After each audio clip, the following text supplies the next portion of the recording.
The Book of Acts, also known as the Acts of the Apostles, in the New Testament.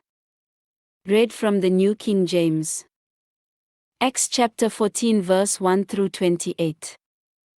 Now it happened in Iconium that they went together to the synagogue of the Jews, and so spoke that a great multitude both of the Jews and of the Greeks believed.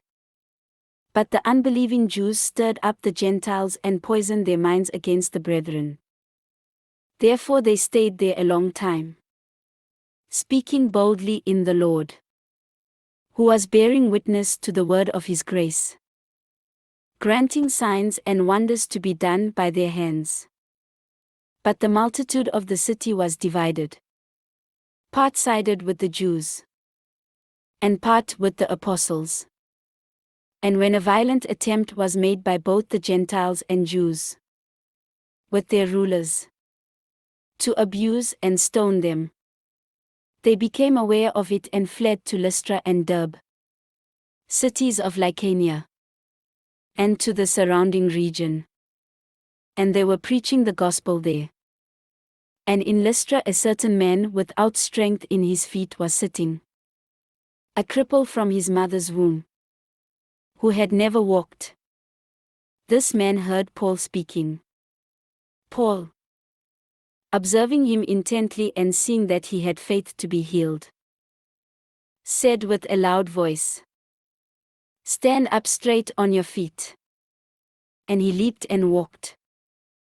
Now when the people saw what Paul had done, they raised their voices, saying in the Lycaonian language, "The gods have come down to us in the likeness of men." And Barnabas they called Zeus, and Paul Hermes, because he was the chief speaker. Then the priest of Zeus, whose temple was in front of their city, brought oxen and garlands to the gates, intending to sacrifice with the multitudes. But when the apostles Barnabas and Paul heard this, they tore their clothes and ran in among the multitude, crying out, and saying, "Men, why are you doing these things?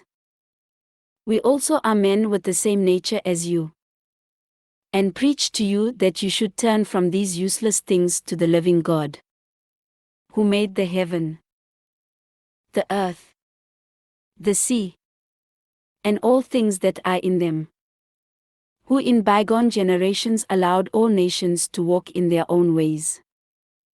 Nevertheless he did not leave himself without witness, in that he did good, gave us rain from heaven and fruitful seasons, filling our hearts with food and gladness." And with these sayings they could scarcely restrain the multitudes from sacrificing to them. Then Jews from Antioch and Iconium came there, and having persuaded the multitudes, they stoned Paul and dragged him out of the city, supposing him to be dead. However, when the disciples gathered around him, he rose up and went into the city. And the next day he departed with Barnabas to Derbe. And when they had preached the gospel to that city and made many disciples, they returned to Lystra, Iconium, and Antioch, strengthening the souls of the disciples, exhorting them to continue in the faith, and saying, "We must through many tribulations enter the kingdom of God." So when they had appointed elders in every church, and prayed with fasting, they commended them to the Lord in whom they had believed. And after they had passed through Pisidia, they came to Pamphylia. Now when they had preached the word in Perga, they went down to Attalia. From there they sailed to Antioch, where they had been commended to the grace of God for the work which they had completed.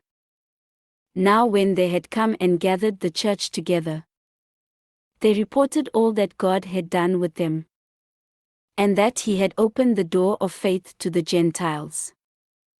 So they stayed there a long time with the disciples. This ends Acts chapter 14.